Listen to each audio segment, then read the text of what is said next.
Delamo v bistvu napovedovalce, kjer napovemo, kaj se bo dogajalo naslednji teden, in pa imamo še v bistvu te posnetke, kjer prikazuje, kaj se je dogajalo, naprimer prejšnji teden. Najprej sem gledala te videoposnetke, mi je bilo pa všeč in pa sem se to leto pridružila. Včasih, ko sem bila mlajša, sem si tudi nekako želela, da vidim intervjuje ljudi.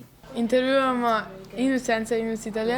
Meni moja sošolka pomaga, pa potem tudi ona pove, kakšna svoja mnenja, kaj bi lahko naredili. Prej se mi zmenimo z učiteljico in pol ta vprašanja učiteljica napiše na listku in pol mi iz listka sprašujemo učence. Naprimer, ko gremo midve z Brino vedno povadimo besedilo oziroma vprašanja. Najtežja stvar pri mojem delu je, ko se kdaj ne pripravimo na intervju in potem vmes začnem razmišljati, kaj bi koga vprašala. Urijo več različnih vidikov veščin, recimo organizacijske, ker to samostojno pripravljajo, večinoma po pouku, če pozabijo, potem je že mimo. Komunikacijske, ker se morajo nadzorovati, kako govorijo. Socialne, ker ni vedno lahko pridobiti izjavo. Imamo pa dovolilnico, to nam učiteljica da.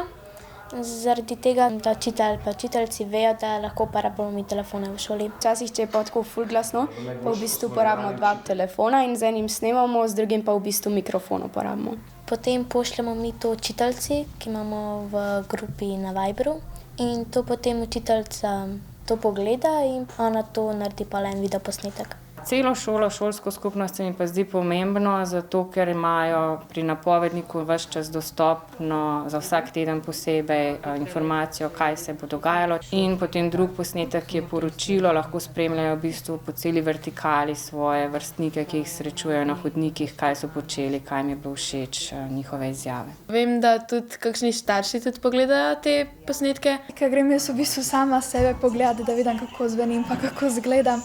In pol, tako moja mami takoj zasliši, pa takoj, si to ti? In pol, ja.